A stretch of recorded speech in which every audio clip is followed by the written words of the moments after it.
They didn't see that gift at all. They didn't read it at all. It had no expression at all. But when it finally is able to have expression, when something happens that has it emerge, again, it's emerging. It was always there.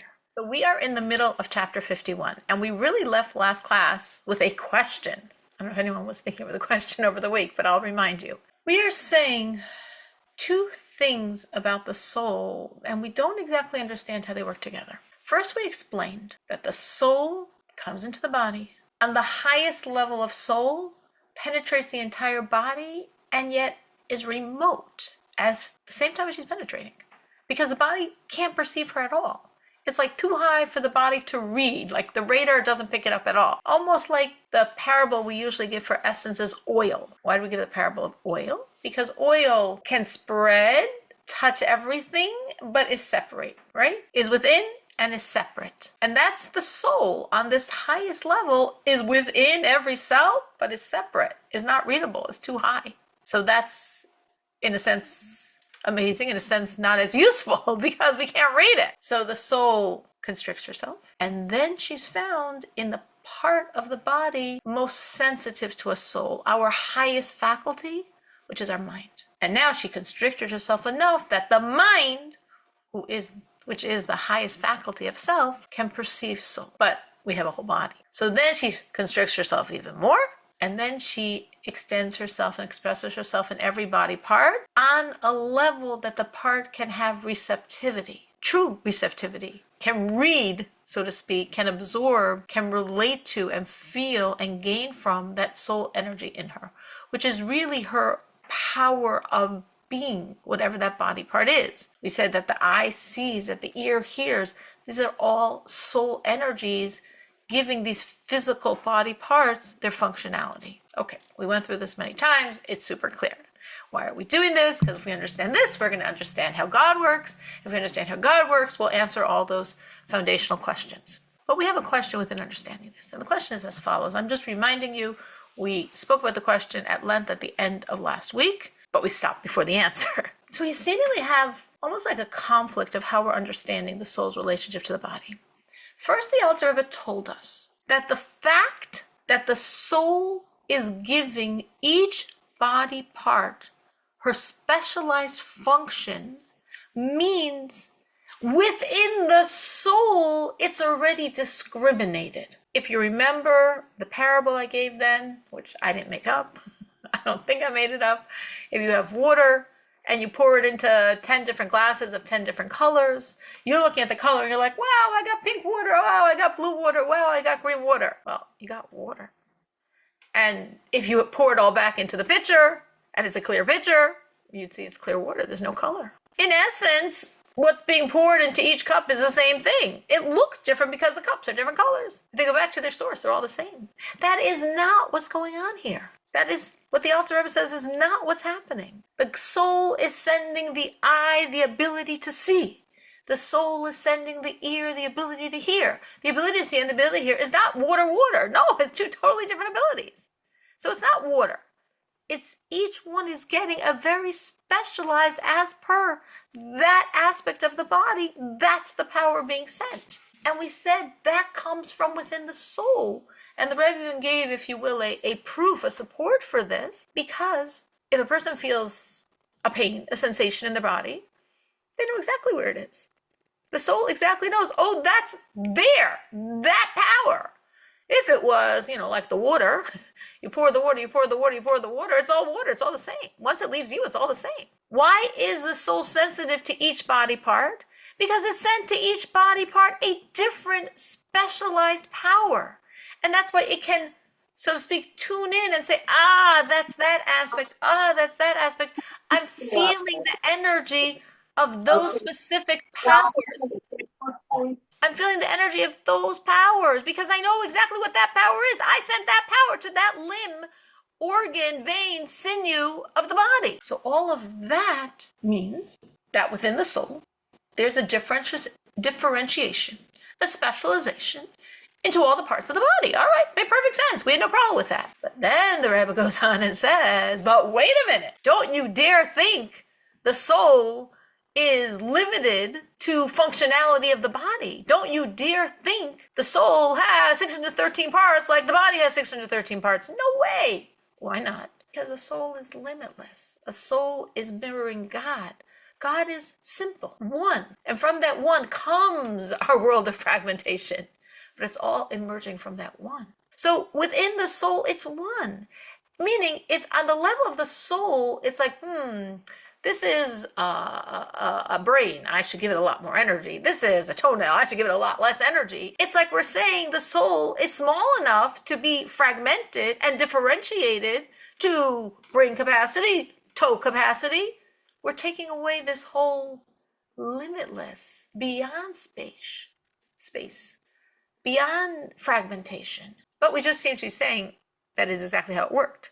So how do we reconcile both of these facts, that both are true, that both are coming from the Alter Rebbe in the same chapter? How does the Alter Rebbe weave the two together? That's almost exactly what we're up to reading. So again, first we spoke about every specific unique power goes not like the water in the colored glasses. From the soul, it's giving specific power to each body part. And then we said, we're actually in the middle of saying, we didn't finish it, don't think that soul is fragmented, differentiated, specified into boxes and location and stronger powers and weaker powers. And in other words, you're making the soul too boxy. You're making the soul too limited. Your soul is limitless. It's good to remember, sometimes we don't feel so strong. Our souls are very strong. Our souls are so limitless that we have now a problem, a philosophical problem, in saying, wait, how are we saying this power is coming from the soul? That seems to mean the soul has boxes and the soul's bigger than boxes. Our souls are huge. Our souls are bigger than boxes. Our souls are bigger than body parts. That's the problem. That's what we're wondering now. So let's continue reading as we describe how big and limitless the soul is, and do not think she is differentiated, and then we'll see how the Rebbe resolves. 3 lines from the top of page 142. The soul, in her essence, in her being, is remote, is completely detached from any physical type of form. Now, obviously, we know a soul is spiritual, but even within spiritual, there's forms, right? Like angels have 1 foot and 6 wings, whatever that means. They're spiritual, but there's sort of a physical form to the spirituality. There's no physical form to the soul, because she's too big for that. She's beyond any boundaries, any spatial concepts, any measurements, any limitations from what we consider a physical plane. From her essence and being, on the level of her, what she is, her essence, none of these words are relevant. None of these words have any meaning. When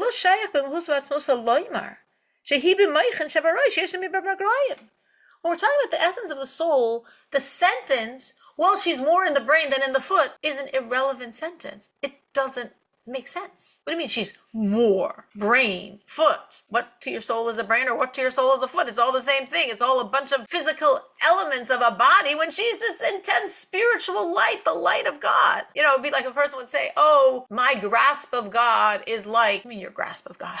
You have a grasp on God? What are you talking about? So the soul's more in the brain than the foot? What are we talking about? She's beyond it. She's soul. She's essence. Since the essence of the soul, she's not in that concept. It doesn't work. The lexicon's not relevant. Not the aspect of place, vigvul gashmi, not limitations and boundaries as in physicality. It doesn't work. None of this is relevant to her. But we said it was. That's our question. So first we explained how from the soul comes these 613 powers. Specialized. Differentiated. And then we're saying, don't make the mistake and think the soul is differentiated, because she's way beyond that. So how do I work these two things together? So now the Alter Rebbe gives what we'll call the answer. Rak only. Shetaryag mine koichos v'chayos kolulim ba v'mehusa v'atzmusa. She, in her essence and being, is beyond any differentiation. And within the essence and being that's beyond differentiation are 613 potential powers. The Alter Rebbe adds a word to express this point, to highlight this point. Mine koichos v'chayos. Only 613 types of powers, of abilities, are within that essence and being. In other words, the Alter Rebbe doesn't waste words. He should have said 613 powers. No, we don't want to say 613 powers. That's too defined. That's too real. That's too developed. We're saying mine koichos. sort of like powers. In other words, the soul's simple. The essence and being of the soul is not limited by any limitation, for sure not by 613 limitations. But embedded within that simple, like, so to speak, one-dimensional essence and being, that shining, brilliant, blinding light, just pure light, no boxes, embedded within is the potential that will be those 613 powers. Similar, of course, not surprising, to how God works. Because by God, there's God on this level, there's God on this level, there's God on this world, there's God on this world, lots of differentiation. But then you go all the way up to the essence and being of God himself. And the essence of being of God himself is that most simple, most one, most brilliant, blinding light that's way too brilliant and blinding to have any differentiation. It's just is. But yet, within that light that just is, and we can't say anything about it because anything would be minimizing it, there's the potential that's latent, that we don't see there. But there's the potential of what will be eventually the energy we call Soivev, the encompassing powers of God, and the energy that we call Mimale, those within and constricted powers of God. Soivev and Mimale lights are within the essence and being of God? No, of course not. But in potential, their sources are. On the level of essence, there's no Soivev and there's no Mimale. Neither of those lights have any existence. There's no lights. It's just God. It's God. It's him. Nothing but him. Yet, the fact that when God constricts himself and there's a void and a light fills the void, and from that light comes what becomes spiritual creations, and then less spiritual. On those levels, we keep having these lights that we call Soivev, encompassing, and Mimale within. The fact that we have the lights later means that if we go back to their source, they have to be in the most primordial space, within the essence and being of God. But how can it be within the essence and being of God? There's nothing within the essence and being of God but God. There's no lights there. True. But there's the potential. There's the latent, buried source that will be, when it's developed, a light that's Soivev and a light that's Mimale. And similarly, we're saying about the soul, that in her essence and being, it's simple, non-fragmented, non-differentiated. But within that non-differentiated sense of self, essence, being, there's latent what will be and will emerge as those 613 powers. And someone just sent me a note, just 1 second. So someone asked if we can compare it to a seed, and I did compare it to a seed last time. And I guess the question is that maybe we should, I think the person's saying maybe we shouldn't compare it to the seed, because the seed, it already is there in a minuscule way. When here we're saying it's not even there in a minuscule way, it's a potential of what will be. So I accept that. And I guess it depends how, I think when I was talking actually about the seed, I was referring to when it already had come out. Because I was saying just like from the seed is coming forth the plant in all of its aspects, within the soul is going to come forth these powers. So you're right. The stage of the seed is already not the essence and being stage where we don't see it at all, but where it's more developed. It's coming down more to about to emerge to the body. And that's where those tiny little specialized parts that will emerge in the body in full blown. Absolutely. I think sometimes, maybe, I don't know if this is a good parable for what I'm trying to say, but if you could think of someone you know who, let's say, when they're in their 50s or 60s, suddenly discovers something, a great, wonderful gift they have that they never knew about their whole life, you know? Suddenly they find out they have tremendous artistic ability. Suddenly they find out they can write. Suddenly they find out whatever. They have a gift for languages, whatever. They have some gift. Now they've lived in this world 50, 60 years and they never knew about it. And now, at this point in their life, they find it, they develop it, they use it. It's tremendous. We all understand that obviously they were born with this gift. The gift for art, the gift for languages, the gift for writing, the gift for communication, whatever the gift is. It was latent inside of themselves from when they were born, but it was latent. It was potential. And when they're age 50 or 55 or 60 or 65, and suddenly it emerges, it's like, wow, what a gift, something I never knew about, but not something I never had. It was always there inside of me. It was just so buried, I wasn't even aware it existed. All of these powers are within essence and being, but not on a level that you can see them. If you looked at essence and being, you wouldn't be aware of them at all. This 55, 6-year-old that suddenly discovers their artistic ability when they were in school at 5 and 10 and 15 and there was art class, they had no clue what was going on, you know? They didn't relate at all. All their friends are sketching trees or whatever, and they're like, I don't know what's going on. They didn't see that gift at all. They didn't read it at all. It had no expression at all. But when it finally is able to have expression, when something happens that has it emerge, again, it's emerging. It was always there. So all of these powers are within the soul, but not within the soul that you could perceive it if you looked at the soul on that level. Now, the Rebbe has an interesting diuk, a specific nuance from the wording of the Rebbe here. And the Rebbe says that if we're looking at the wording of the Alter Rebbe says, as I said, mine koichos, types of powers. And we said, why does he say types? Because it's not a real power. If it's a real power, it's a real force. That means in the essence of being, there are these 613 forces. No. It's just like sort of nebulous, latent, what will emerge as. So the Rebbe says, if that's what the Alter Rebbe wanted to say, he should have said like mine, like types. In other words, he should have made the word even more nebulous than mine, types. So why did he use the word that, yes, does imply not really, but sort of implies a little bit of really? He could have used a word that implied like really, not really. And I know the question is a very nuanced question, but I thought the answer had a lot of power, which is why I'm sharing it. The Rebbe says, because within every power we have, there's actually mine. There's a lot of types within every power we're aware of inside of ourselves. And we sort of make choices, and based on the choices we make, that's the power that emerges. But all those powers are inside. For example, think of sight. The Rebbe says, some people are gifted with a positive sight. They look at something and it's a blessing. They look at something and it's a good look. And some people, their look is bad. They look at something and it's negative energy is coming out. They look at something and it's a bad look. You know, a bad eye or a good eye. An eye that brings blessing, an eye that brings the opposite. And it depends on the choices we make. Because a righteous person, a godly person, where they look, blessings flow. And an evil person, where they look, negative energy flows.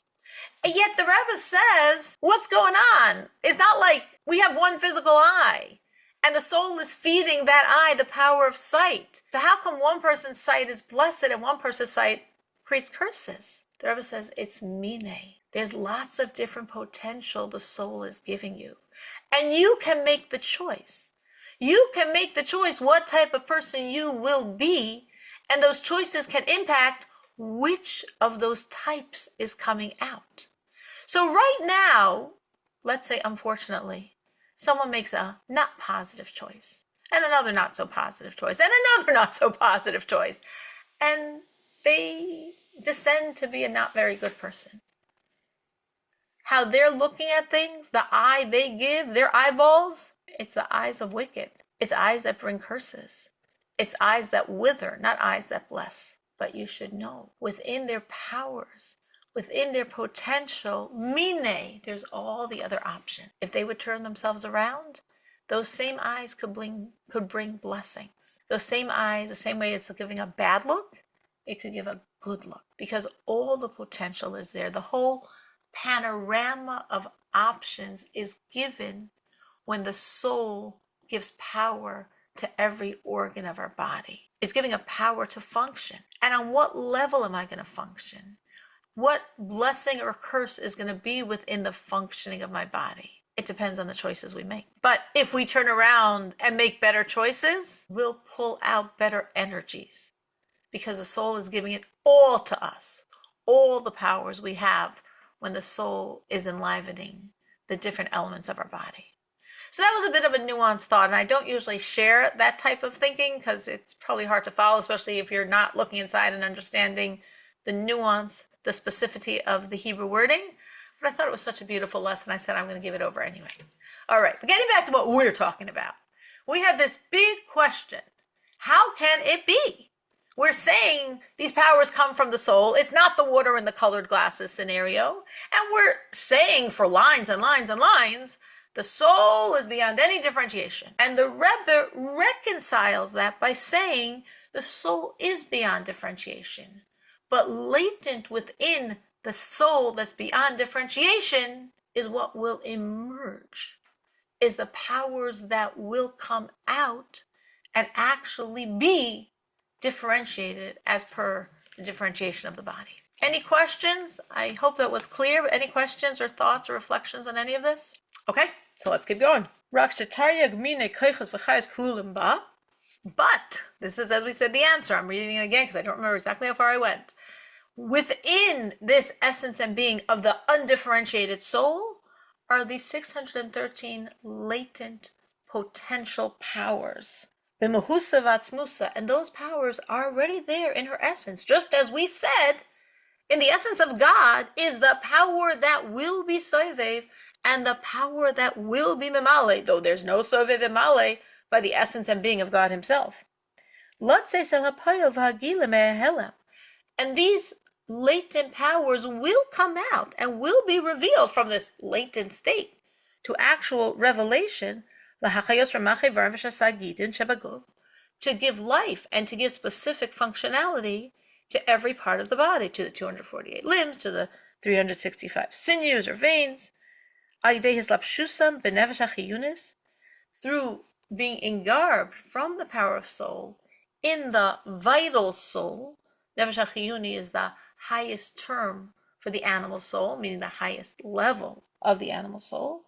That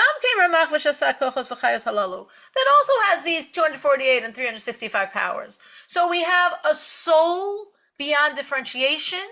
Latent within are these 613 powers, which then emerge and flow through the 613 powers of the vital soul. Again, vital soul is a very, very nice term for the animal soul because it's the animal soul in her highest level when she's purely a filter to transfer the energy from godly to body.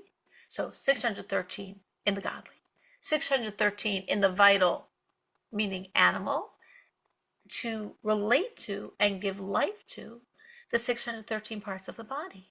Which is why, as we understand, we have 613 commandments. Because every commandment's going to relate to a specific part of the godly, a specific part of the vital animal, and a specific part of the body. As we serve God, we vitalize, we energize, we fuse with God, soul, animal soul, and body. The healthiest body is of the most godly person, because the soul's energy are being vitalized by the commandments, flowing through that holy, good version of the animal soul, the vital soul, and literally fusing life into that body part. Yes, one more time. We do a commandment. That commandment, there's a specificity of the commandment, the godly soul, the vital animal soul, and the body. Every one of these is 613. 613 commandments, 613 what will emerge as aspects of godly soul, 613 aspects of the vital soul, as we said, the nice positive term for the animal soul, because here she's being the helpful liaison between godly and body, and 613 parts of our bodies. Of course, we know that concept. Why is each 613?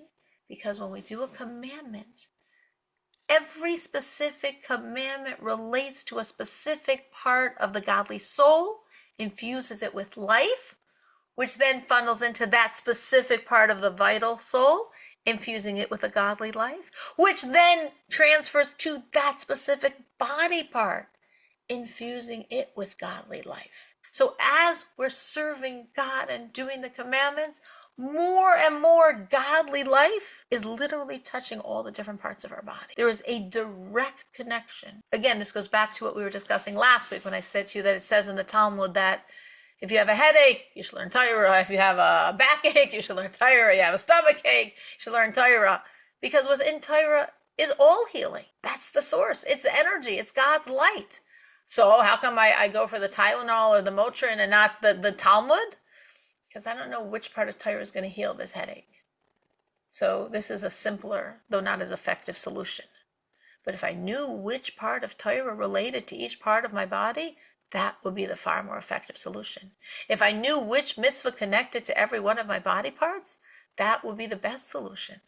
because that's what my body needs. Our physical and spiritual life is one. I think in the world of healing today, holistic and all of that, they're getting this on a very vague level, but they're getting this concept that there's higher powers that are really the energy of our body. Any thoughts, any questions, any reflections on any of that? I would think that we still need to exercise and eat healthy, to prevent high blood sugar and high blood pressure and everything.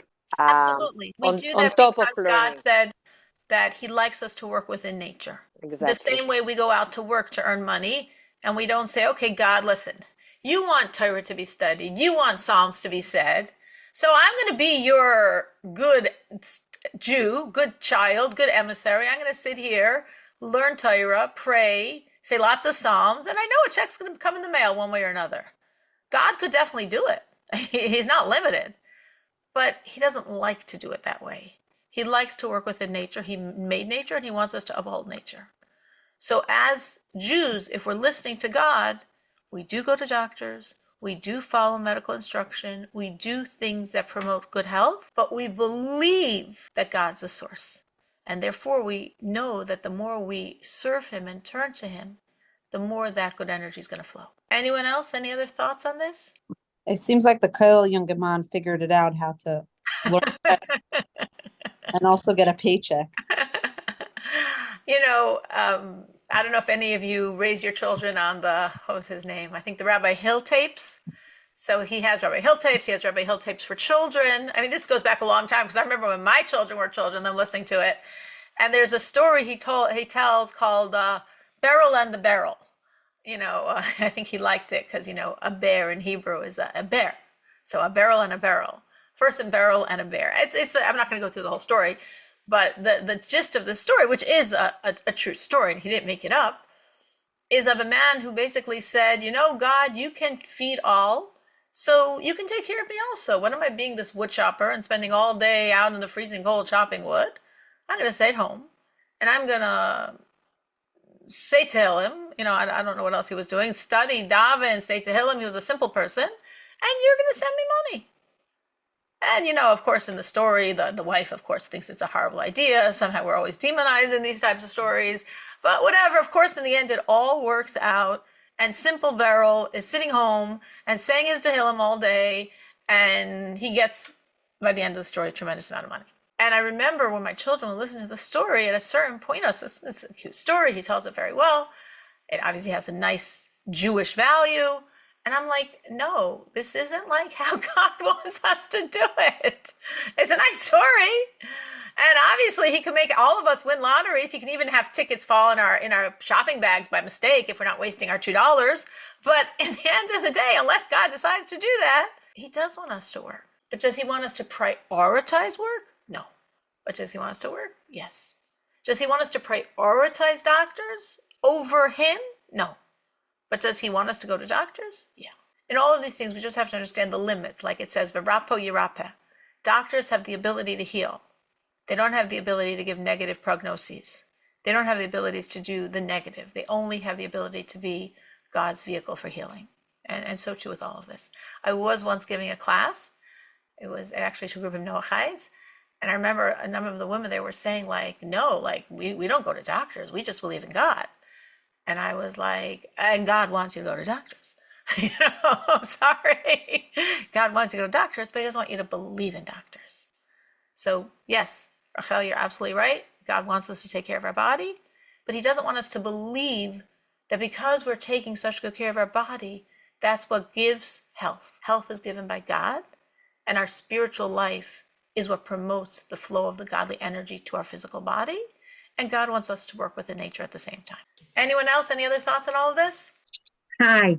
I was thinking of somebody, he's well known, Rabbi Yitzi Hurwitz. And the only part of his body that still works now are his eyes with a computer. And he accomplishes so much, and he's so limited. But he uses his spark till Mashiach comes today, and he's renewed and restored. to give over Torah. It blows me away Absolutely. And that that's we're very thinking of, every mitzvah is connected to a different body part, and so it just came to me and I had to say it. you're so right. You're so right. And on that's a very, very high example of what you're saying.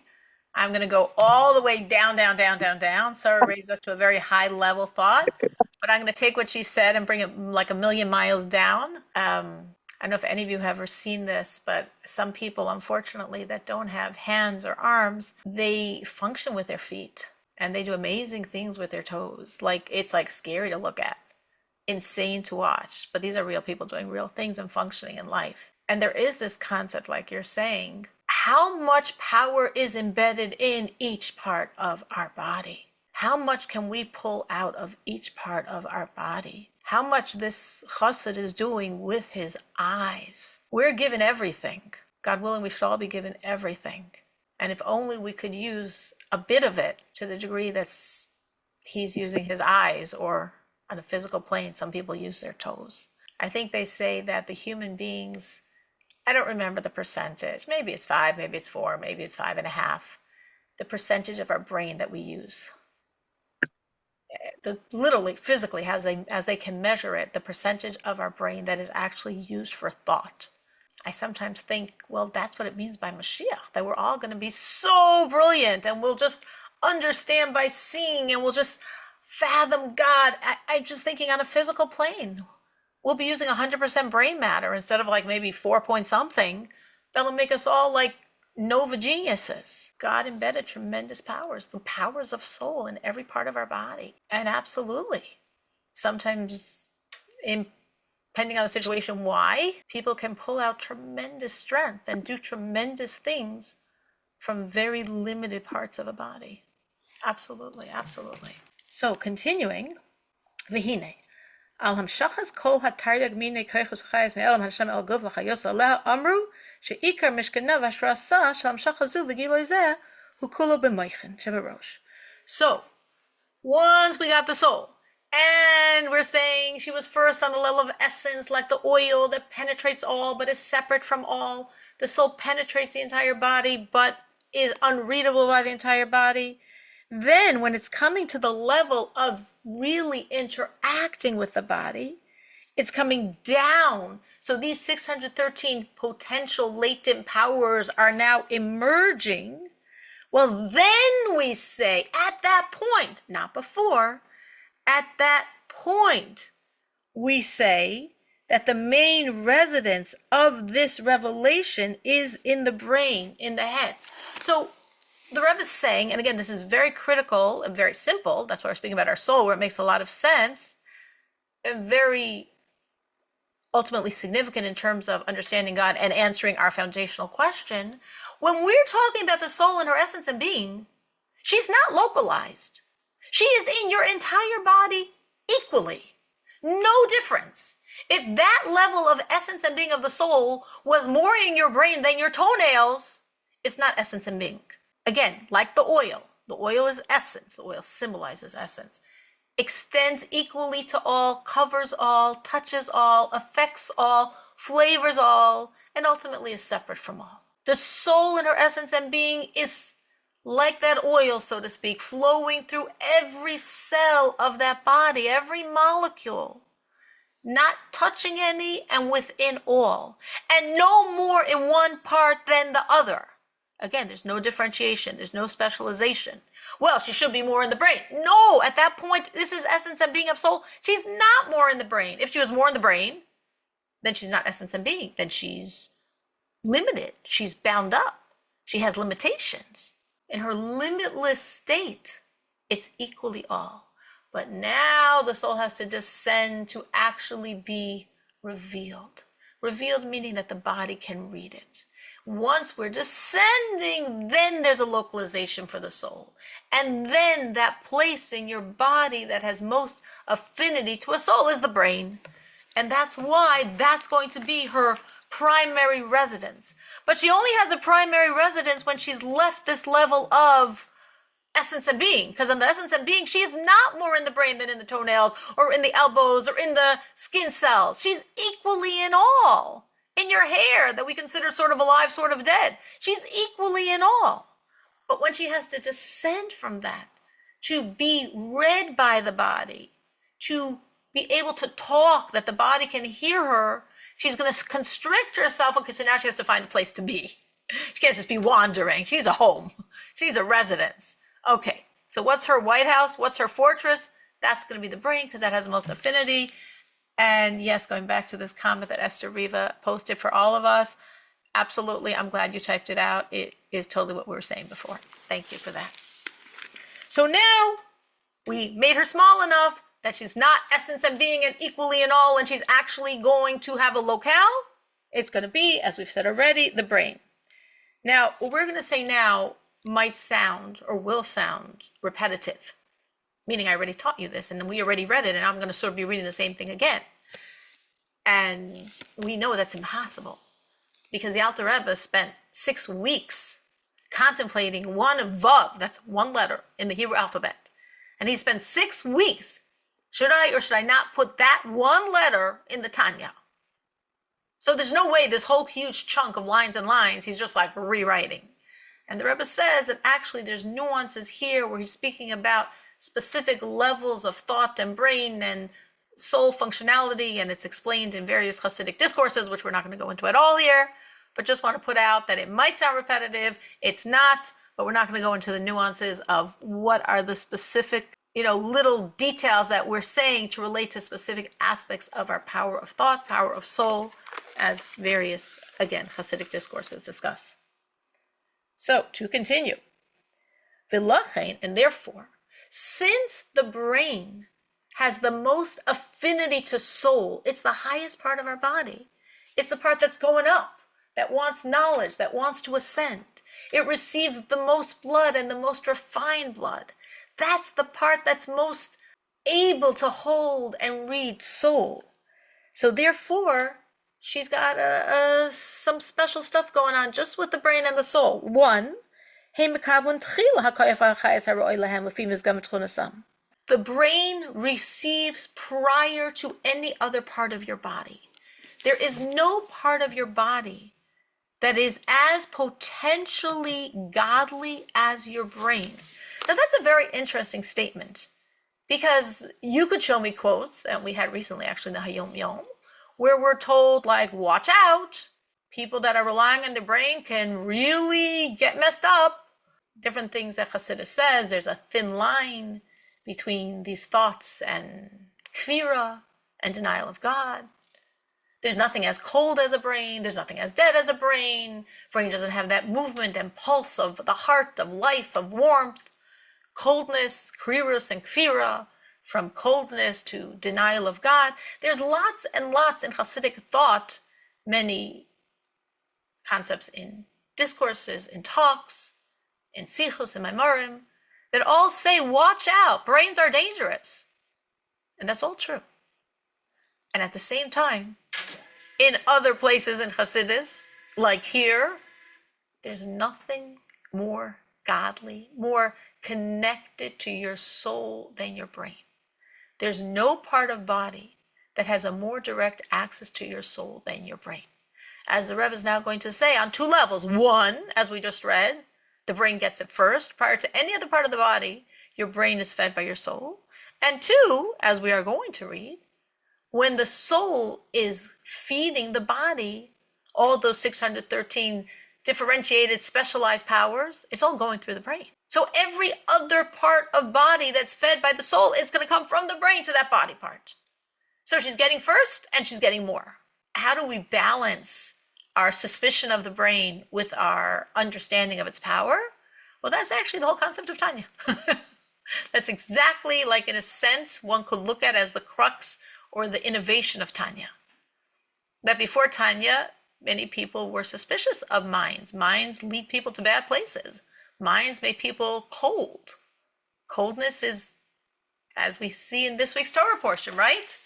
The first of the 10 plagues was taking the cold waters of the Nile and turning it to warm blood. There's many ways to explain why God did that. They're all true. And one of them is a thought of the Lubavitcher Rebbe that water is cold. And he gives many, many, many details. I'm just giving over the crux of the point. Water is cold. Coldness is death. Coldness is the opposite of godliness. Blood is alive. Blood is warm. So if we want to smash the evil of Egypt, as it was then, as we have it inside ourselves till today, if we want to smash that, the first thing we have to do is transform coldness to life, dead to alive, cold to warm, water to blood. We did it in Egypt, and we have to do it inside ourselves. So that's the point the Alter Rebbe is saying in Tanya. Yes, of course, we could and should be very suspicious of our mind, and it makes us cold, and very intellectual people are very cold, and they could be very cold and skeptical of God as well, for sure. And yet, the mind is the most direct road to the soul. So be careful with the mind. Warm it up. Learn Chassidus. Get inspired. When your evil inclination would say, what are you so excited about? Or, oh, this has happened before. Or, oh, of course God made a miracle. I mean, don't you believe God can do anything? What are you so excited he made a miracle for? You don't think God's capable? When you hear these lines, or whatever version of the line you hear, those are lines designed to be cold. We say, no, we're going to go learn more Chassidus. We're going to be warm and excited and inspired. And when we warm up that cold brain by learning Torah, specifically by learning Chassidus, there's no direct road to our soul. Specifically through taking my mind and immersing it in godliness, immersing it in Torah, immersing it in Chassidus, as the most direct way to pull out all the powers of my soul. So we're saying here in this section, this is one of the sections that support this concept, the mind gets first before any other part of your body. And the mind gets more than any other part of your body, because every other part that anything is getting is all going to go through the mind. So we don't want to be cold. We don't want to be overly intellectual, but we want to use our minds, immerse our minds in Torah, immerse our minds in Chassidus, be warm and be inspired, and open up our minds to experience our soul. That's the goal, and that's what Tanya is really trying to do. Miriam, you going to say something? I had a question. Sure. Do you hear me? Absolutely. So you're saying, like, just at the end of this, one of the things you just said, like the last thing that you said about like being inspired and yes, getting excited about really everything, everything that happens in the world, because everything's Eibishter, right? So sometimes I find, and I'm just curious if this comes from Kaltzkeit. One second. Well, no, I can't. I know myself. Sometimes I find like a friend or a relative will be very anxious about one thing or another thing, and I'll be like, no, it's going to be fine. And then everything does turn out, and they're like all excited that it worked out. And I'm like, why are you so excited? I told you it's going to be fine. Is that Kaltzkeit? Yeah. It's a subtle form of it. Because you could say, what? I'm the one that had all that bitachon, and I was so confident it would be good. So when it's Right. good, I'm like, no big deal. I mean, I knew this all along. I'm a prophet already. Right. Yes. Right. No, it's not really I'm a prophet. It's like, I'm telling you, the world is not going to end. Hashem's taking care of it. You don't need to worry. Duh, Right. he took care of it. I told you he's taking care of it. Duh. Right. So all that's good. All that's great. But it is called when you're saying that, you're not being cold. When the person's worried and anxious and you're saying it's going to work out, trust God, remember this time and remember this time and remember this time's Right. going to be the same story. It's going to work out. Then you're not being cold. You're saying exactly what you should. When it works out and the person is so excited and you're like, yeah, I mean, we knew that. That's the subtle coldness. The coldness. And that's where you have to. Going excited, even though we knew the whole time. It's still exciting. Of course, it's exciting. Good things are exciting. Even if we knew they were coming and we were sure. You know someone's getting engaged and they filled you in on all the details, and you know every time they went out, and you know every step of the road, and you know what's going to happen. And when it happens, it's exciting. Correct. Okay. Yeah, fair. Got you.